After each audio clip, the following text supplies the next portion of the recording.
talk us through what is the role of the Police and Crime Commissioner? Because there has been quite, on the way over, we did talk about how there is lack of awareness or understanding of what the Police and Crime Commissioner actually does and has responsibility for. Absolutely. And, it's great to have the opportunity to explain it.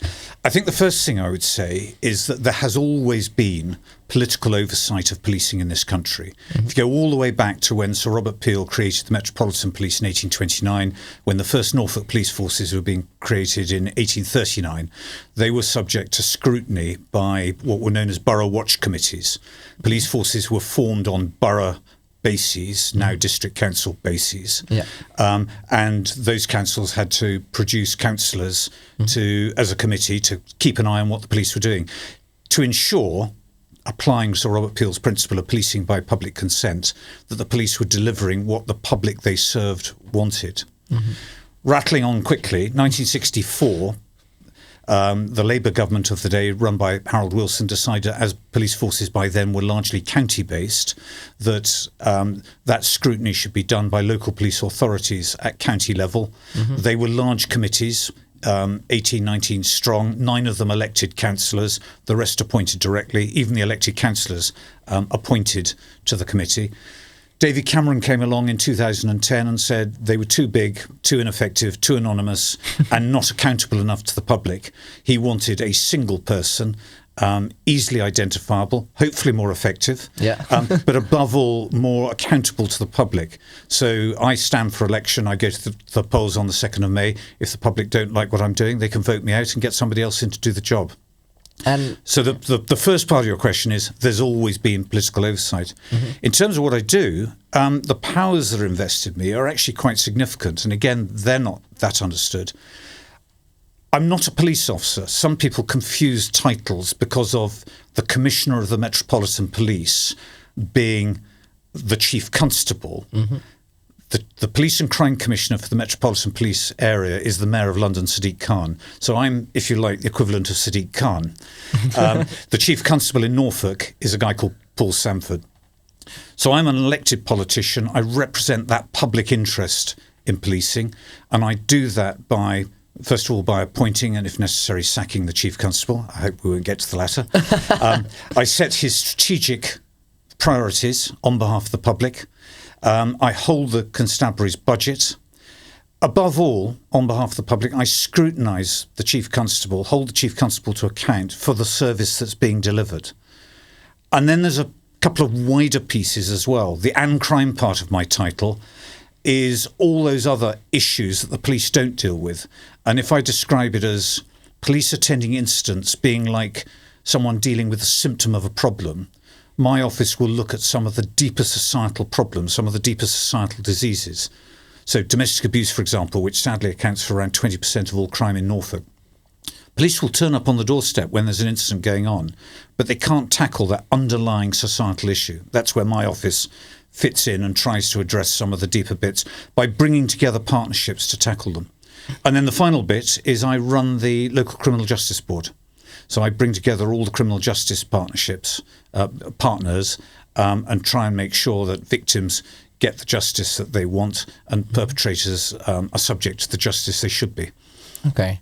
And you say you have the direct power to appoint and or dismiss the Chief Constable. Is that a unilateral power dictated to you, or do you need to? Are you subject to some other like subcommittees and subcouncils? According to the law, specifically the 2011 Police Reform and Social Responsibilities Act, I appoint the Chief Constable. Okay, that's what the law says. It's a one-liner.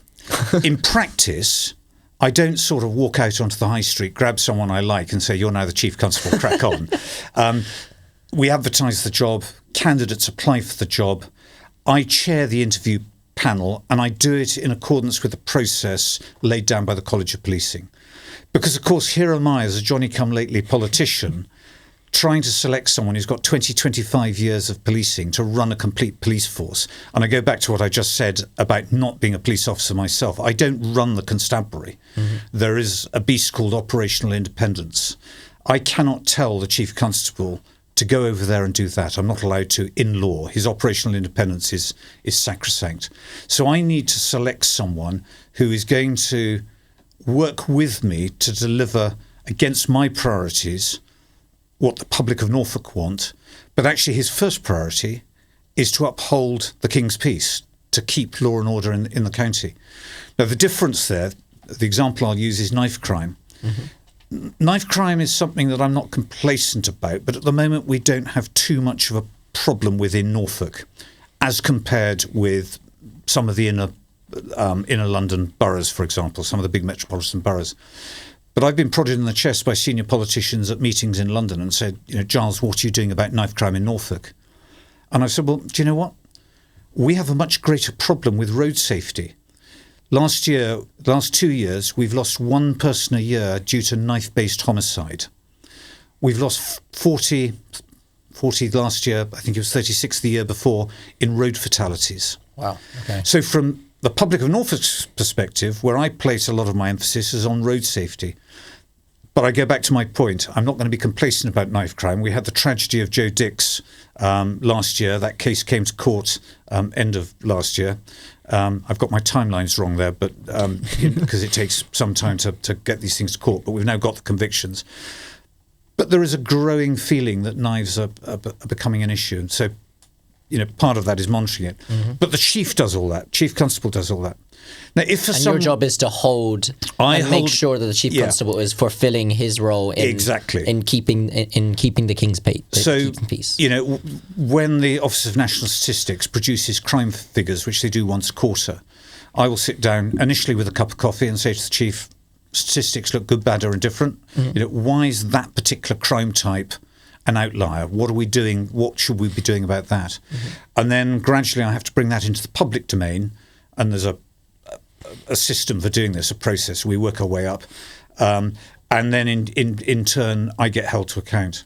Just going back to your earlier question, we talked about appointing the chief constable. If I don't like what he's doing, on paper I can sack him. In practice, of course I can't, because he is responsible for policing in the county. So I'd have to have really good reasons. The sorts of reasons are if he committed a criminal act himself and his position as a police officer was untenable.